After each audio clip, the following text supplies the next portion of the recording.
이슈들 함께 하시죠. 오늘은 이주환 반도체 애널리스트와 함께 이야기 나눠보도록 하겠습니다. 안녕하세요. 안녕하세요. 요즘 너무 바쁘실 것 같아요. 반도체가 워낙 날아가고 있어서. 그 설 연휴 때 잠깐 쉬게 해주더니 네. 또 다시 그냥 안 듣는데요. 그러니까요.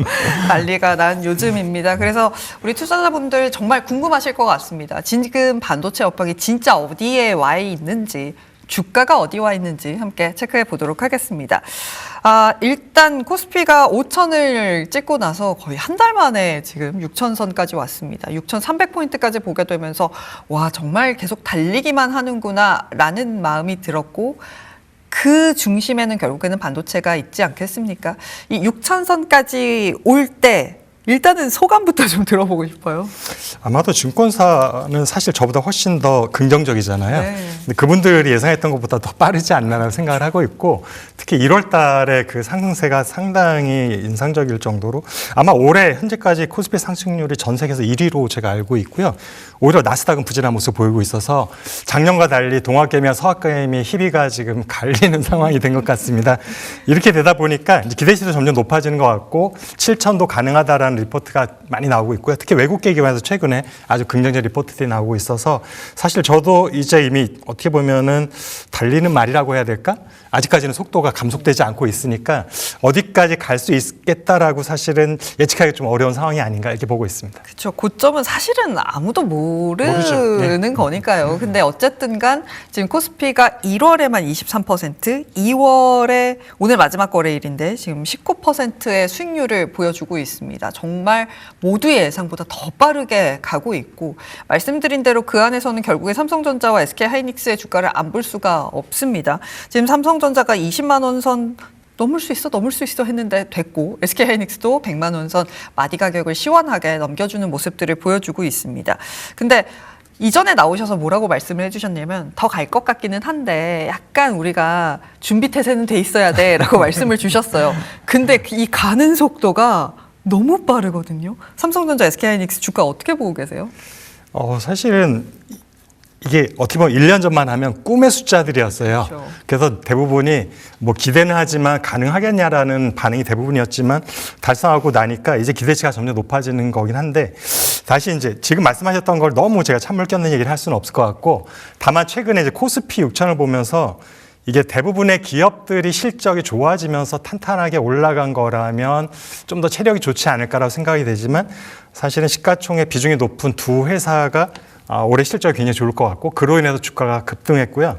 근데 그들의 비중이 너무 높다 보니까 코스피 상승분의 한 66%가 두 회사로 인한 거라는 분석 결과가 나온 바도 있습니다. 그러다 보니까 자칫 삼성전자, 하이닉스 주가가 빠지면 코스피 전체가 굉장히 큰 폭의 조정받을 수도 있는 좀 취약한 구조인 건 맞는 것 같습니다. 그렇죠. 어쩔 수 없죠. 지금 코스피 전체 영업이익 중에서 뭐 거의 절반을 차지하고 있고, 시가총액 측면에서도 그러합니다. 이 두 종목이 다 끌어올려 놓은 코스피 지수이기 때문에 삼성전자, SK하이닉스가 흔들린다면 코스피가 당연히 이 지수대 위협을 받을 수밖에 없다는 건 아마 모두가 알고 계시지 않을까라는 생각이 듭니다. 삼성전자 올해 영업이익 200조 원 될 거다라는 이야기 많이 나오고 있습니다. 그리고 며칠 전에 나온 맥쿼리에서는 26년만 좋은 게 아니라 27년까지도 메모리 병목 현상, 쇼티지 계속될 거다라고 이야기를 하고 있거든요. 어떻게 보면 애널리스트님과 좀 많이 반대의 이야기를 맥쿼리에서는 한다라는 생각이. 반대는 절대 아니에요. 반대는 아닌가요? 문제는 네. 그 주체가 어디냐거든요. 예를 들어가지고 쇼티지가 있을 거다, 있을 수도 있어요. 올해도 마찬가지로 내년도 쇼티지가 있을 수도 있는데, 그 쇼티지는 순식간에 사라질 수도 있는 것. 왜냐하면 올해 지금 삼성전자, 하이닉스 영업이익을 최대치로 만들 수도 있고 급락시킬 수도 있는데, 그게 누구냐? 바로 기업들 자신이거든요. 마찬가지로 내년의 이익도 올해처럼 수익성 극대화할 수도 있고 반토막 낼 수도 있어요. 근데 어느 쪽을 선택할까는 기업의 결정인데, 사실은 그러면 무조건 수익을 높은 쪽으로 가면 되지 않냐라고 우리가 생각할 수 있는데, 분명히 하나를 선택하면 포기해야 되는 게 하나 있기 때문에 딜레마가 되는 거죠. 만약에 수익성을 계속 지키고 싶으면 올해도 마찬가지고 지난 3년 반 동안 해왔던 감산을 계속 유지하면 됩니다. 그럼 메모리는 계속 강세를 유지할 거고 수익이 좋아질 텐데, 동시에 시장 점유율이 뚝뚝 떨어지고 있는데 이게 계속되겠죠. 제가 분석해 봤을 때 가장 최고치가 양사의 합산 디램 점유율이 77.4%였는데 작년 3분기에 65%대로 떨어졌어요. 굉장히 급락했죠. 그 우리가 뺏긴 시장의 70%는 중국이 가져갔고 30%는 마이크론이 가져갔는데 만약에 올해의 이익을 위해서 올해까지 감산을 분명히 할 것 같아요. 왜냐하면 워낙 시장 기대치가 높다 보니까 찬물 끊기 싫어서. 그러면 1년 동안 시장 점유율이 쭉 더 떨어질 거고 여기에서 이제 내년도 과연 수익성으로 갈 거냐 고민이 커질 수밖에 없을 것 같습니다. 그러니까 증산을 하기는 해야겠는데 이 올라간 가격을 누리고는 싶고 지금 그렇죠. 딱 그 딜레마인 거잖아요. 이게 둘 다 잡을 수 있으면 가장 해피한데 네. 현실은 그렇지가 못하잖아요. 그렇죠. 뭔가 한 마리 토끼를 잡으면 한 마리 놓쳐야 되는 게 현실이다 보니까 네. 자 시장 지배력과 수익성 중에 하나를 선택해야 되는 갈림길에 서 있고 특히 내년이 되면 그 갈림길에 좀 더 압박을 받을 것 같습니다. 그럼 뭘 선택할까요? 일단 되게 제한적인 증설을 하겠다라고 이야기를 하잖아요. 두 마리 토끼를 다 잡으려고 노력 중인데. 증설 문제가 아니고요. 네. 증설은 계속 했어요. 감산을 하고 있는 거죠. 공장을 놀리고 있거든요. 마이크론과 중국은 풀가동으로 하고 있고. 그래서 사실은 2년, 3년이 필요 없고 하루 만에 생산 물량을 확 늘릴 수 있어요. 그런 웨이퍼 투입되면 3개월 정도 걸리니까 3개월 후부터는 시장의 물량이 많이 풀릴 수 있는데 그러면 바로 가격은 급락하겠죠. 그럼 올해 예상했던 실적은 뚝 떨어질 수밖에 없는 상황. 그러면 대신에 시장 점유율은 방어할 수가 있는데 과거에 삼성전자, 하이닉스 경영진들이 이 간단하게 돈 버는 원리를 몰랐을 리가 없거든요. 근데 왜 안 했을까? 약간의 수익을 포기하더라도 시장 지배력 유지하는 게 훨씬 롱런할 수 있는 비용을 알기 때문에 안 했는데 형 경영진은 어쨌든 조금은 독특한 선택을 했습니다. 이 결과가 3, 4년 뒤에 어떤 결과로 역사에 기록될지는 좀 지켜봐야 될 것 같습니다. 근데 저는 그렇게 하는 이유가 어떻게 보면 삼성전자나 SK하이닉스나 본인들의 기술력이 있잖아요. HBM이라는 마이크로는 못하고 중국은 못하는 걸 우리가 하니까 굳이 더 그렇게 증산할 필요 없어라고 생각하는 거 아닐까요? 근데 HBM이 아니라 지금 가격 오르는 건 나머지 디램들이 오르고 있거든요. 근데 그 HBM을 만듦으로 인해서 사실 범용 쪽을 못 만드니까 가격이 오르는 그거는 거잖아요. 기업의 프로파간다고요. 그냥 생산을 줄인 거예요. 2022년까지 전 세계 실리콘 웨이퍼 출하량이 계속 증가하다가 2023년 한국 기업들이 8월부터 감산을 시작했거든요. 지금까지. 그때 갑자기 실리콘 출하량이 20%가 쭉 감소했습니다. 그리고 현재까지 감소한 상태 유지. 그 얘기는 그냥 생산을 줄였다는 얘기가 되는 거고요. HBM이 본격적으로 물량이 차지한 건 그 한참 뒤부터예요. 그냥 HBM 상관없이 전체적인 생산량의 총량을 줄여서 가격을 올렸다는 것은 명확하고요. 그렇기 때문에 지금이라도 맘만 먹으면 바로 생산량을 늘릴 수가 있습니다. 공장을 짓는 걸 기다릴 필요가 없다는 얘기죠. 굳이 우리가 뭐 증설을 해야 돼 말아야 돼 이런 그래서 본인이 얘기. 키를 아직 갖고 있는 거예요. 내가 결정만 하면 되니까. 근데 이제 고민인 거죠. 시장 점유율을 잡을까, 수익을 잡을까, 누구나 둘 사이에서 고민할 수밖에 없잖아요. 그래서 그 부분에 대해서 경영진이 아마 밸런스를 맞추기 위한 고민들이 많이 있을 것 같습니다. 네, 참 요즘 삼성전자, SK하이닉스 경영진들 기쁘겠지만 고민도 많아지. 좋은 고민이긴 하죠. 네. 어떻게 보면. 선택권이 없을 때는 정말 힘들잖아요. 네. 네. 근데 어쨌든간 키가 우리에게 와 있다. 공급자에게 와 있다라는 점은 맞는 것 같습니다. 엔비디아 실적도 좀 돌아보도록 하겠습니다. 사실 엔비디아 실적을 봤을 때 와, 역시는 역시다 싶게끔 숫자만 봤을 때 너무너무 좋았습니다. 근데 주가는 하락을 했단 말이죠. 이 괴리를 어디에서 이유를 찾아야 될까요? 지난 3분기 실적과 그렇고 어제 발표한 4분기 실적도 제가 예상했던 것보다 조금씩 잘 나오긴 했어요. 매출도 이익도. 그럼에도 불구하고 왜 주가는 약하냐? 근데 결국에는 아무리 분기별로 실적이 잘 나온다 하더라도 AI 버블로는 여전히 존재한다라는 얘기가 되는 거고요. 그리고 사실상 올해까지 실적 좋을 거라는 걸 이미 다 알고 있었어요. 그러니까 뭐 좋다고 해도 딱 이상할 게 없는 거예요. 원래 좋을 거였으니까. 문제가 되는 거는 내년부터 데이터 센터의 투자가 굉장히 이제 강도가 약해질 거고 소강 상태로 갈 텐데 그때 가서도 엔비디아가 큰 돈을 벌 수 있느냐, 성장할 수 있느냐 이게 이제 포인트인 거죠. 근데 뱅크 오브 아메리카에서 무슨 얘기를 했냐면 그래 캐펙스의 YOY는 줄어들겠지만 전체적인 규모를 봤을 때 과거와 비교할 수 없이 많이 기업들이 투자하지 않냐라는 이야기를 하거든요. 이건 어떻게 답변해 주실 맞아요. 건가요? 근데 엔비디아가 밸류에이션 60을 받을 수 있는 건 성장성 때문이었어요. 규모가 커졌는데도 스타트업 같은 성장성을 보였기 때문에 가능했는데 이제 규모가 커졌으니까 그 정도 수면 다른 기업과 비슷하게 성장한다? 그럼 밸류에이션이 25가 돼야 되는 거죠. 그럼 주가는 뚝 떨어져야 됩니다. 그게 지금 가장 큰 리스크 요인인 거죠. 그러면 엔비디아가 더 오르기는 쉽지 않겠네요. 주가적인 측면으로. 그냥 유동성이나 심리로 오를 수는 있지만 사실은 정말 기업의 개체나 산업의 구조 개편으로 봤을 때는 올라가는 게 쉽지가 않은 게 왜냐하면 지금 점차 전체 AI 칩 시장에서 GPU가 차지한 비중도 뚝뚝 떨어지고 있어요. 90% 이상인데 지금 70%가 됐고요. 1, 2년 이내는 아마 60%대가 될 거라고 생각이 되고 있어서 이미 엔비디아가 AI 칩 시장에서 주도권도 많이 약화됐다고 보시는 게 맞습니다. 근데 뭐 70%를 가져가는 것 자체가 사실은 그러니까 돈을 아직도 많이 벌고 있는 게 맞죠. 네. 단지 기대치가 너무 높다라는 것.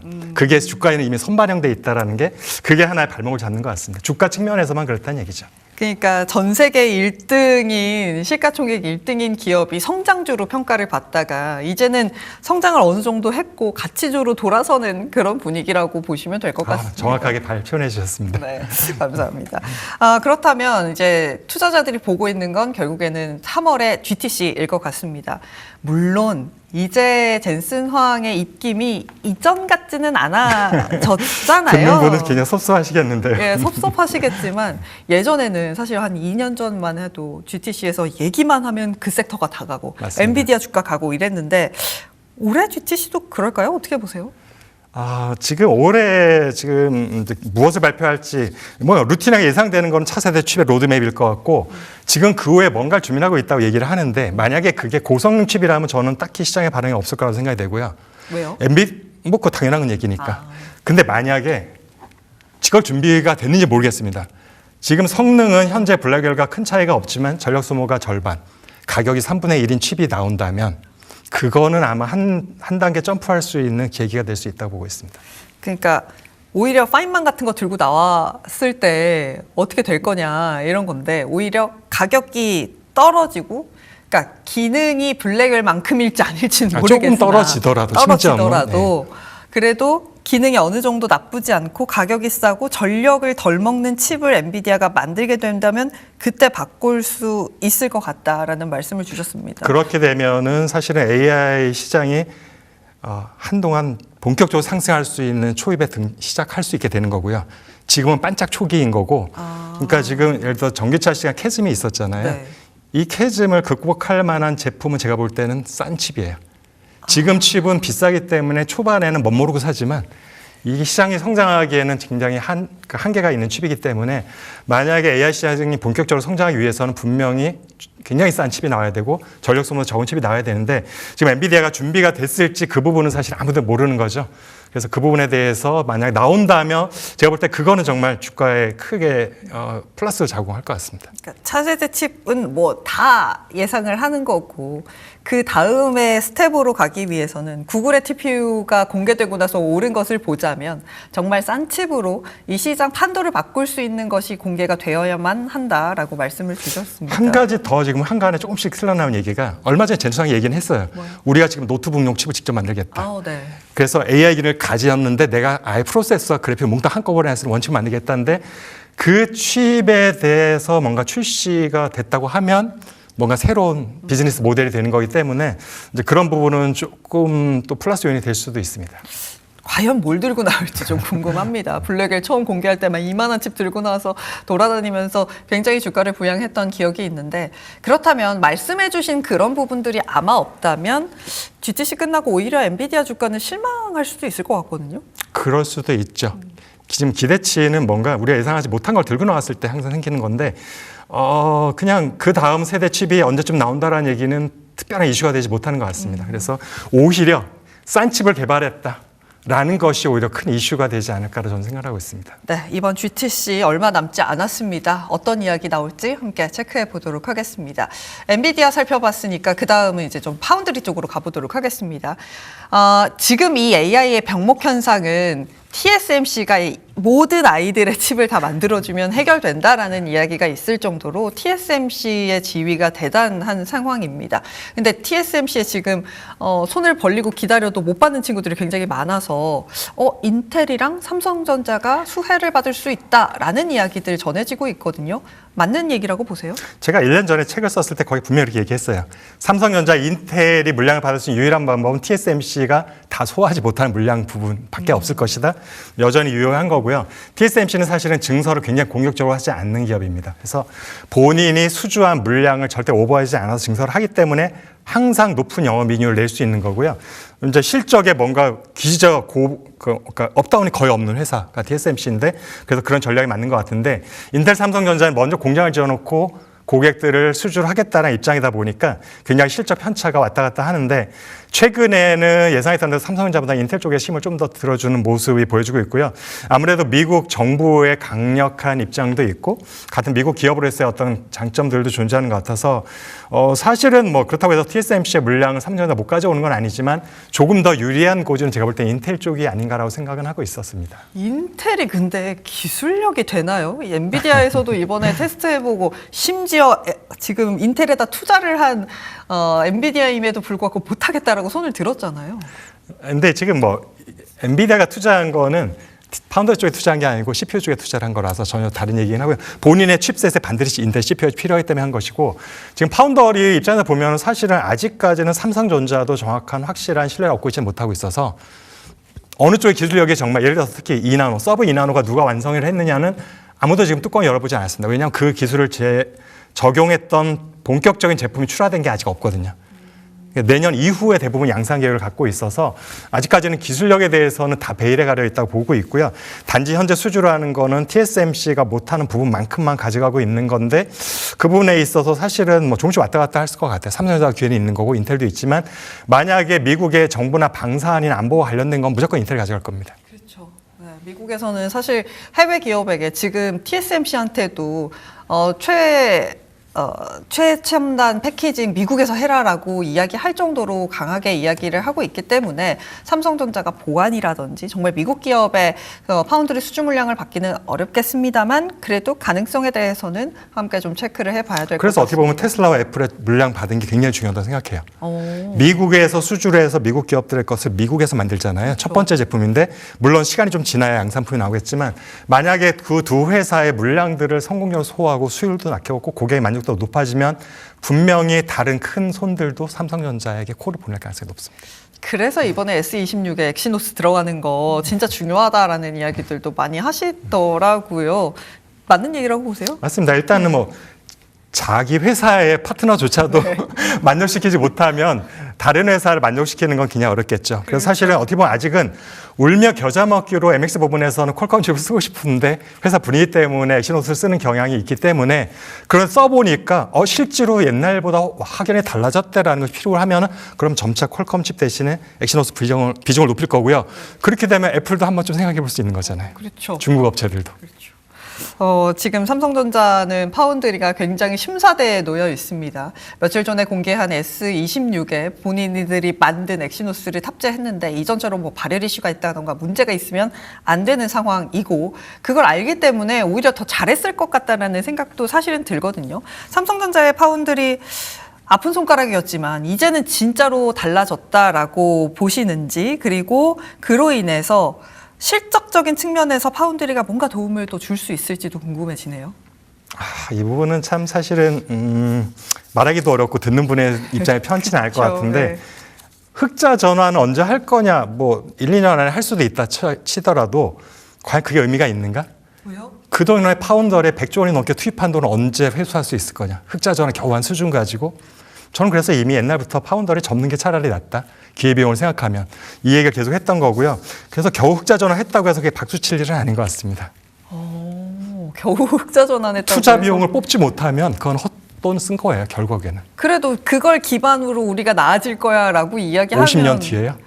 그게 50년이나 걸릴까요? 100조 원을 이익으로 회수하는데 1, 20년 안에 쉽지 않을 것 같습니다. 제가 볼 땐 파운드리가 현재 상황을 봤을 때. 삼성전자의 주가가 지금 여기까지 올라온 데는 당연히 메모리 가격의 강세도 있겠습니다만 파운드리가 나아진다라는 논리도 없진 않았잖아요. 그건 그냥 일반인들의 기대치만 반영된 거죠. 실제 실적으로 분석했을 때 파운드리의 기여도는 거의 없다고 봅니다. 앞으로도 한동안은 못합니다. 기여를. 그리고 미국의 공장에서 지금 미국 제품을 수주했잖아요. 무조건 적자거든요. 적자폭이 커지는 쪽이지 미국에서 수주해서 미국 공장 돈 벌지는 못합니다. 제가 볼 때. 미국 공장에서 돈 버는 거 쉽지 않다. 왜냐하면 TSMC도 적자거든요. 그렇죠. 미국에서는 사실 그 제조원가가 너무 비싸서 맞습니다. 것이 비싸기 때문에 거기서 돈 벌기는 어려운데 어쨌든 간 정말 안 좋았던 사업부가 좋아진다라는 그래서 제일 좋은 거는 측면이잖아요. 미국에서 만든 제품이 굉장히 잘 나와서 네. 많은 물량을 이제 수주를 하는데 우리 물량이 많으니 평택 공장에서 만들겠다. 고객이 오케이 해주면 이쪽은 가격 경쟁력이 훨씬 높잖아요, 미국보다. 근데 물량이 많아지면 이제 굉장히 제조원가 낮아지니까 수익성이 빠르게 좋아질 수 있는 방법이 하나가 있습니다. 정말 많은 수주를 기대해 보도록 해서 그걸 한국에서 제조한 조건으로 수주했을 경우. 해서 한국에서 제조하는 맞습니다. 조건으로 그렇게 되면은 제가 볼 때는 굉장히 좋은 소식들이 있을 것 같습니다. 네, 함께 좋은 소식 기다려 보도록 하겠습니다. 삼성전자 파운드리 쪽 함께 살펴봤고요. 그래도 삼성전자, SK하이닉스 이야기로 전반적으로 좀 정리를 더 해볼까 합니다. 이 두 종목이 결국에는 HBM을 어떻게 했느냐에 따라서 주가의 향방이 많이 갈렸었잖아요. 일단 HBM4 먼저 출하한다라는 쪽은 삼성전자였습니다. 하지만 우리가 엔비디아에서의 비중이 더 높다라고 이야기하는 SK하이닉스거든요. HBM4에서의 승자는 여전히 하이닉스일까요? 어디 보세요? 제가 생각하는 올해 연말 정도의 이제 엔비디아 내에서의 비중이라고 해요. 전 세계 비중이든지 네. 하이닉스가 한 50 살짝 넘는 수준.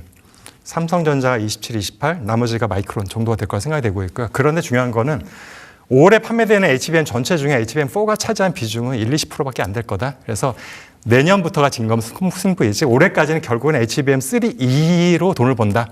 결국은 역시 하이닉스다. 이 얘기가 됩니다. 그러면 어쨌든 간 삼성전자가 지금 이를 갈고 HBM4를 만들었잖아요. 지금 HBM4의 점유율이 30%가 살짝 안 될 거라고 보시는데 그 이유가 뭘까요? 기존의 네. 고객의 비중에서 그나마 높아진 거죠. 그렇죠. 기존에 잘 만들고 있는 회사인데 갑자기 거기 물량 줄일 이유가 없어요. 그래도 누구라도 고객사 입장에서 보면. 엔비디아 입장에서는 가격을 낮추고 싶잖아요. HBM. 삼성전자가 하이닉스보다 20% 싸게 만약에 납품을 하겠다고 하면 시장 점유율이 빠르게 높아질 수는 있겠죠. 네. 근데 그렇게 할지는 그건 잘 모르겠습니다. 근데 자존심이 있기 때문에. 그리고 본인들은 좀 더 비싼 원C 칩을 썼는데 더 싸게 판다? 자존심이 허락지 않을 것 같거든요. 자존심이 허락지 않을 것 같다라는 말씀 함께 들어봤습니다. HBM4에서는 내년에 가봐야 삼성전자, SK하이닉스 결론이 날 것 같고 일단은 지금 돈 버는 건 3이다라는 말씀 함께 들어봤습니다. 그러면서 요즘 마이크론도 많이 치고 올라오고 있잖아요. 이래저래 증설도 해보겠다, 공장도 산다라고 하는데 그게 삼성전자와 SK하이닉스에 미칠 영향은 얼마나 있다라고 보세요? 그거를 현재는 아직은 한국 기업도 제어를 할 수 있어요. 당장 감산을 멈추면. 하지만 감산을 1, 2년 더 하면 나중엔 제어를 못할 겁니다. 오히려 메모리 주도권을 중국과 미국으로 넘어가서 아무리 감산을 해도 다른 플레이어들 때문에 공급 과잉이 가는 걸 막을 수 없는 상황이 올 건데 그래서 지금 판단을 잘 하셔야 돼요. 올해도 과연 수익성을 노리고 시장 점유율을 포기하는 게 맞는지 내년은 또 어떻게 할지. 그래서 초반에 했던 내기로 다시 돌아가는 것 같습니다. 그렇다면 중국이 치고 올라올 가능성에 대해서는 중국의 기술력이 그만큼 된다라고 보세요? 근데 우리가 알아야 될 게 세계를 제패하는 거는 기술력이 1위인 기업이 아니에요. 많이 파는 기업이죠. 근데 중국 기업이 지금 미국이 이렇게 제재하는데 팔 수 있을까요? 굉장히 빠르게 많이 팔고 있습니다. 시장 점유율이 굉장히 높아졌고요. 아마 지금 그다음에 한국 기업들이 가격을 높여놓은 덕에 덤핑 판매까지 할 수 있을 거예요. 왜냐하면 할인해줘도 이익이 나오니까. 그래서 굉장히 물량이 빠르겠고 저 중요한 건 최근 3년 동안 반도체 장비 설비 투자가 중국이 한국의 2배거든요. 그렇죠. 이게 물량으로 이제 풀리잖아요. 선차적으로. 그럼 더 빠르게 물량이 늘어나겠죠. 중국의 이슈까지도 우리가 함께 좀 지켜봐야 되는 것 같습니다. 반도체 이야기 이렇게 나눠봤고요. 방송 여기서 마무리해보도록 하겠습니다. 저도 함께 인사드릴게요. 지금까지 이주환 반도체 애널리스트와 함께 이야기 나눠봤습니다. 오늘 말씀 잘 들었습니다. 지금 딜사이트 경제TV 실시간 라이브가 진행 중입니다. 오른쪽 화면 클릭하시고 지금 바로 함께해 주세요.